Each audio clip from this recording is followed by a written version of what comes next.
తప్పించుకున్నారు. ఏం చేయమంటారు చెప్పండి. ఇప్పుడు వీళ్ళు ఇంత ఇంత ఇంత ఇంత ప్రీ ప్లాన్డ్ గా వీళ్ళు ఉన్నప్పుడు వీళ్ళు రాష్ట్రంలో శాంతి భద్రతలకు విఘాతం కలగాలని ఇంత ప్రీ ప్లాన్డ్ ఉన్నప్పుడు ఏమనాలి వీళ్ళని? ప్రజా సమస్యల పైన మాట్లాడండి అంటే ప్రజా సమస్యల పైన ఒక్కరోజు మాట్లాడారు. ప్రజలకు ఏం కావాలన్నా చూడండి అంటే అది చెయ్యరు. కానీ వీళ్ళు పొద్దున్న లేచి ఎప్పుడు దేవుడి పేరు మీద రాజకీయం చేసేవాళ్ళే.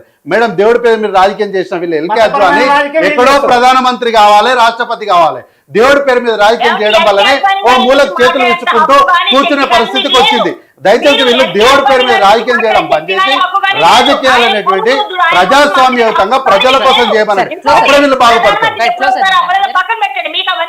మీరు ముందు మీ ముఖ్యమంత్రి నెక్స్ట్ టైం గెలుస్తాడో చూసుకోండి. ఫస్ట్ అది చూసుకోండి. మీరు ఎక్కడో ఎల్కే అద్వానీ గారి దగ్గరికి వెళ్తున్నారు. మేడం, ముందు మీరు రాజకీయం బంద్ చేసి మా ముఖ్యమంత్రి గురించి మాట్లాడే ముందు మీరు రాజకీయం బంద్ చేయమని అందుకే చెప్పేది.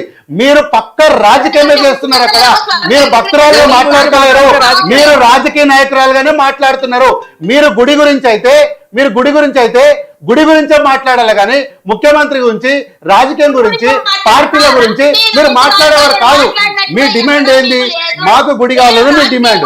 ఆ డిమాండ్ గురించి మాట్లాడకుండా ముఖ్యమంత్రి ఓడిపోతాడు, కాంగ్రెస్ పార్టీ ఓడిపోతా అంటే బీజేపీ పార్టీ తల కింద తపస్సు చేసినా రాదు. రెండో విషయం, కరాటే కళ్యాణి గారు ఫస్ట్ ఈమె తెలంగాణ బోనాల గురించి ఈమె తెలియదు కాబట్టి దయచేసి చరిత్ర పైన పూర్తిగా తెలుసుకొని మాట్లాడాలి. ఆమె పుట్టి స్థలంలో ఏం చేయలేదు కానీ ఈయన వచ్చి మా తెలంగాణ బోనం ఏందో ఈమె ఇస్తారు. మాకు ఈమె ఇస్తే మేము నేర్చుకోవాలి. ఏం సంస్కృతి ఏంటి? బోనం ఎట్లెట్టాలో తెలంగాణలకు మాకు వచ్చి చెప్తారా? ఈమె వచ్చి చెప్తారా తెలంగాణలో మాకు బోనం ఏందనేది? ఈమె ఎత్తే మేము నేర్చుకోవాలి. ఇంకా అట్లనే నాశనం అయిపోయింది ఎల్కే అద్వానీ, అట్లనే నాశనం అయిపోయాడు. రానున్న 5 సంవత్సరాల ఈ బీజేపీ పార్టీ అట్లనే నాశనం అయిపోతుంది.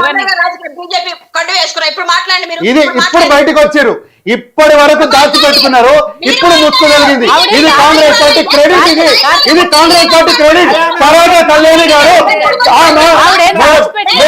ఆమె దాచిపెట్టింది. ఇప్పటివరకు ఆమె మాట్లాడింది నేను భక్తురాలుగానే మాట్లాడుతున్నాన్నది. ఆమె ఇప్పటివరకు నేను భక్తురాలుగా మాట్లాడుతున్నాన్నది. ఇది కాంగ్రెస్ పార్టీ క్రెడిట్. ఇది కాంగ్రెస్ పార్టీ కరాటే కళ్యాణి గారి ముసుగును తొలగించింది. కాంగ్రెస్ పార్టీ మాట్లాడేటప్పుడు ఆమె బీజేపీ కార్యకర్తనే మాట్లాడిన ఆమె కాదు నేను భక్తురాలని. ఇది కాంగ్రెస్ పార్టీ నిరూపించినటువంటి ప్రత్యక్ష సాక్ష్యం. ఇది సత్యం. ఇది ప్లీజ్ కార్తిక్ గారు, ఆవిడ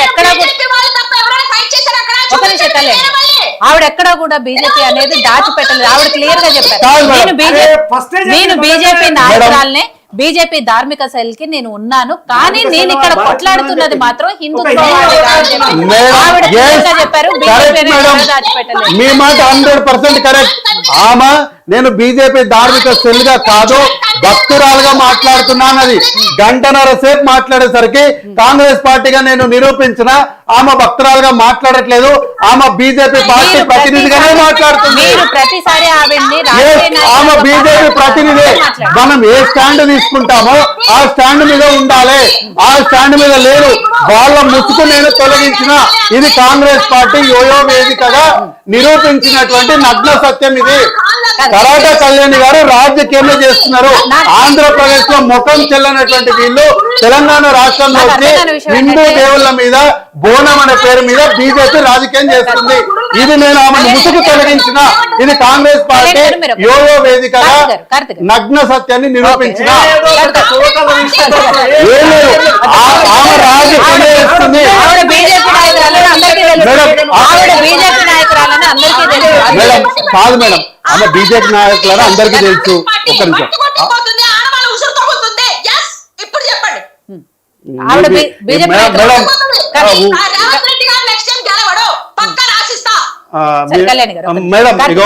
బీజేపీ నాయకురాలు అనే విషయం అందరికీ తెలుసు. ఇందులో అదే అన్న అందరికీ తెలిసిన విషయం. ఒకవేళ బీజేపీ నాయకురాలు అనేంత మాత్రాన హిందువుల గురించో లేకపోతే గుళ్ళ గురించో మాట్లాడొద్దు కాదు కదా. దయచేసి నేను చెప్పమంటారా? నేను చర్చ స్టార్టింగ్ లా నేను ఇట్లానే అంటే నన్ను కరెక్ట్ చేసిండ్రు, ఆమె కరెక్ట్ చేసింది, మీరు కూడా కరెక్ట్ చేసిండ్రు. ఏమని ఆవిడ ఈ ఫస్ట్ ఆమె కరెక్ట్ చేసింది నన్ను ఒక గుడి కొట్లాట విషయంలో బీజేపీ తరఫున కానీ నేను భక్తురాలుగానే మాట్లాడుతున్నాను. బీజేపీ తరఫున నాకు ఒక డిజిగ్నేషన్ ఉంది, కానీ ఈ చర్చలో మాత్రం నేను భక్తురాలుగానే మాట్లాడుతున్నా. గుడి విషయంలో నేను భక్తురాలుగానే బయట ఉన్నమ్మా. మీ ముసుగు తొలగించిన అయిపోయింది, మీరు బయటకు వచ్చేసారు, అయిపోయింది. ముసుకేమా మేడం, ఆమె నేను భక్తురాలుగానే పోరాటం చేస్తున్నా అన్నది. ఏమంటున్నా బీజేపీ ఆమె మాట్లాడిన యాజ్ ఇట్ ఈజ్ మాట. కావాలంటే మీరు టీచర్ చెప్పి టెలికాస్ట్ చేయించండి. ఒక్క నిమిషం మేడం, అయిపోయింది, మీరు తేలిపోయారు, అయిపోయింది. ఆగండి అయిపోయింది, ఇక మీరు తేలిపోయింది, ఆగండి మేడం. మీ పాపనార్థాలకు ఉట్టి మీద ఒక్క నిమిషం మేడం, టీసీఆర్ గారు చెప్పాక చర్చ మొదట్లో ఏం మాట్లాడి టెలికాస్ట్ చేయించండి. మీరు బీజేపీ కార్యకర్తలా మాట్లాడుతున్నారు మేడం అంటే, కాదు నేను బీజేపీ కార్యకర్తనే, ధార్మిక సెల్లో నేను సమ్ డెసిగ్నేషన్ లో ఉన్నా, ఎవరైనా అడిగినప్పుడు నేను ఈ డెసిగ్నేషన్ చెప్పుకోవడానికి నాకు ఉంది. కానీ గుడి విషయంలో నేను భక్తురాలుగానే పోరాటం చేస్తున్నా, చర్చలో నేను భక్తురాలుగానే మాట్లాడుతున్నా అన్నది. గంటన్నర సేపు మాట్లాడిన తర్వాత ఆమె ఏమన్నది, ఎస్ నేను బీజేపీ కార్యకర్తనే మాట్లాడుతాను, కండు వేసేసుకున్నది. ఇప్పుడు మన స్టాండ్ ఒకటి ఉన్నప్పుడు మేడం, మన స్టాండ్ ఒకటి ఉన్నప్పుడు ఇప్పుడు నేను 100 అంటా మేడం, నేను 100 అంటా, 100 ఒప్పుకుంటుందా? నేను 100 అంటా అన్నంటే ఒప్పుకుంటుందా? అంటే ఏంటి, ఆమె మనసులో ఏది ఉందో అదే బయటికి తీసిన. కాబట్టి ఏంటంటే యోయో వేదికగా కాంగ్రెస్ పార్టీ నిరూపించింది ఏంటి అంటే, కరాట కళ్యాణి గారు దాని రాజకీయంగానే వాడుతున్నారు. ఆమె రాజకీయం చేస్తుంది, రాజకీయం చేస్తుంది. ఈ సమస్య అంతా ఇప్పుడు ఇదంతా ఏంటి తెలుసా? రేపొద్దున జూబ్లీహిల్స్ లో ఎన్నికలు వస్తున్నాయి. ఈ ఎన్నికల్లో మనం ప్రజల దగ్గరికి వెళ్ళాలంటే 11 సంవత్సరాలుగా ఏడాదికి 2 కోట్ల ఉద్యోగాలు ఇస్తామన్నారు. 11x2 ఎన్ని కోట్లు ఇచ్చారు? 15 లక్షలు ఎప్పుడు ఇచ్చారు? ఈ అన్ని అడుగుతారు. కాబట్టి దీన్ని పట్టుకొని ఈ రోజు బీజేపీ పార్టీ దీన్ని రాజకీయం చేస్తుందని ఈ వేదిక పైన నేను నిరూపించిన. కార్తిక్ గారు, ఇప్పుడేదో కళ్యాణి గారు జూబ్లీహిల్స్ ఉప ఎన్నిక వస్తుంది కాబట్టి బీజేపీ తరఫున ఇంకేదో మాట్లాడుతున్నారన్న, నాకు తెలిసి కళ్యాణి గారి విషయం నేను ఒకటి చెప్తాను, మేబీ మీకు కూడా తెలిసే ఉండొచ్చు. ఖమ్మంలో ఎన్టీఆర్ గారి విగ్రహం ఎందుకు చెప్తున్నానంటే, ఆవిడ సినిమా ఇండస్ట్రీకి సంబంధించిన ఆవిడే, ఎన్టీఆర్ గారికి వీరాభిమాని. అలాంటి ఎన్టీఆర్ గారు, సీనియర్ ఎన్టీఆర్ గారి గురించి ఖమ్మంలో కృష్ణుడి వేషంలో విగ్రహం పెడితే ఆవిడ మా యాదవుల్ని అవమానిస్తున్నారు, ఆయన సినీ నటుడు మాత్రమే, సినిమాల్లో మాత్రమే ఆ వేషం వేశారు, కృష్ణుడి ప్రతిరూపం కాదని ఆవిడ ఆ విగ్రహం తీసేయాలని పోరాటం చేశారు.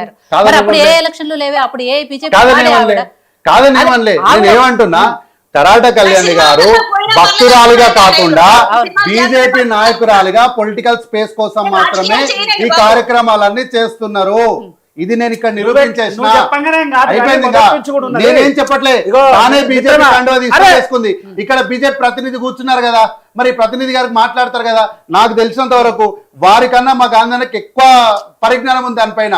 కానీ వారు భక్తురాలుగా వచ్చి నేను బీజేపీ నాయకురాలుగా మాట్లాడుతాను కండువా వేసేసుకున్నారు. ఆవిడ డిబేట్ లో జాయిన్ అయ్యేటప్పుడు ఆమె ఇంట్రడక్షన్ ఏం చెప్పింది మేడం? ఇంట్రడక్షన్ ఏం చెప్పండి. మీ గురించి అది మేడం, చర్చలో మీరే ఉన్నారు. చర్చలో మీరు లేకపోతే మీ పేరు కూడా ఎత్తటోళ్ళం కాదు, మీరు ఎవరో కూడా తెలియదు అసలు. చర్చలో ఉన్నారు కాబట్టి మీ పేరు ఎత్తున్నాం, చర్చలు లేకపోతే మీరు మేము ఎందుకు మాట్లాడతాం? నాకేం పర్లేదా?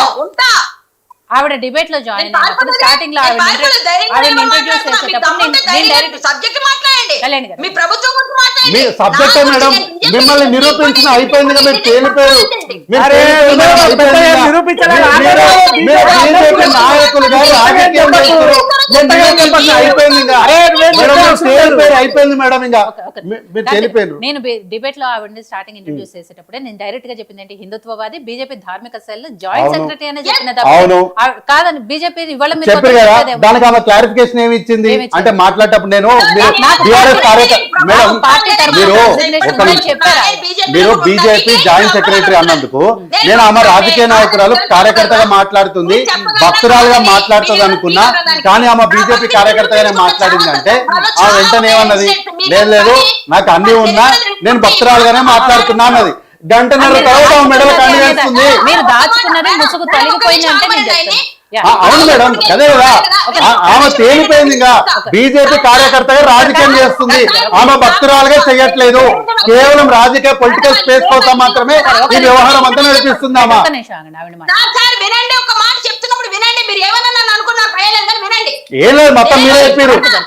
తెలంగాణలో ఉన్నా వినండి సార్, వినండి. తెలంగాణలో ఉన్నా కదా నేను, నా గురించి మీకు తెలియదు కదా, నేను తెలంగాణలో ఉన్నా ఇప్పుడు. కానీ ఉంటే విజయవాడ హైకోర్టులో ఒక గుడి గురించి, ఆంజనేయ స్వామి గురించి కొంచెం ఒక ఘోరంగా మాట్లాడిన ఒక క్రిస్టియను, ఒక అతను SC కేసు కూడా నా మీద పెడితే దాన్ని ఛాలెంజ్ చేస్తూ దాన్ని డిమాలిషింగ్ కి వేసిన ఆర్డర్ తెచ్చాను నేను. ఎక్కడ తెలుసా? విజయనగరంలో ఒక గుడి గురించి. నేను ఎక్కడ ఉన్నా కానీ అక్కడ ఫైట్ చేస్తున్నా. నేను మేడం మీ శక్తి మీ యుక్తి రెండు మాకు తెలుసు, కానీ మీరు బీజేపీ కార్యకర్తను ఒప్పుకున్నారు, అయిపోయింది. ఇంకా మేడం మీరు బీజేపీ కార్యకర్తను ఒప్పేస్తున్నారు, అయిపోయింది. మీరు భక్తురాలు కాదు, మీరు బీజేపీ కార్యకర్తగా పొలిటికల్ స్పేస్ చూస్తున్నారు అంతే. మేడం ఈ గుడిని అడ్డం పెట్టి మీరు రాజకీయం చేస్తున్నారు అంతే, ఏం లేదు. ఇది తేలిపోయింది, ఇంకా తేలిపోయింది. ఈ రోజు ఈ వేదిక పైన యోయో టీవీకి మనస్ఫూర్తిగా ధన్యవాదాలు చెప్తున్నా. కరాటే కళ్యాణి గారు భక్తురాలుగా ఈ ఉద్యమం చేయట్లేదు, బీజేపీ పార్టీ పొలిటికల్ స్పేస్ కోసం చేస్తున్నారు. ఈ అవకాశం ఇచ్చిన యోయో టీవీకి ధన్యవాదాలు.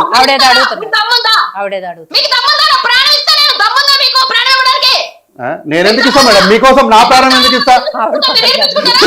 మీకోసం నాకెందుకు ఇస్తా మేడం? మీరు ఇచ్చుకోండి మేడం, మేము బతుకుండే ధర్మాన్ని కాపాడుతాం, చచ్చిపోయే ధర్మాన్ని కాపాడేది ఏం లేదు, బతుకుంటేనే ధర్మాన్ని కాపాడుతాం. గుడి విషయంలో ఎవరు రాజకీయం చేస్తున్నారు? కేసులు పెట్టించిన ప్రభుత్వం, సిగ్గులేని ప్రభుత్వం.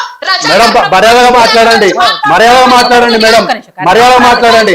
మీరు మర్యాద తప్పి మాట్లాడారు అనుకో, మీరు గౌరవం ఉంచుకోండి, మీ వయసుకు అన్నిటికీ గౌరవం ఉంచుకోండి.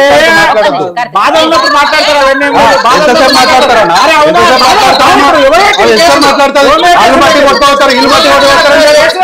మేడం మీ మర్యాదకు మీ స్థాయికి గౌరవంగా మాట్లాడాలి, మర్యాదగా మాట్లాడాలి.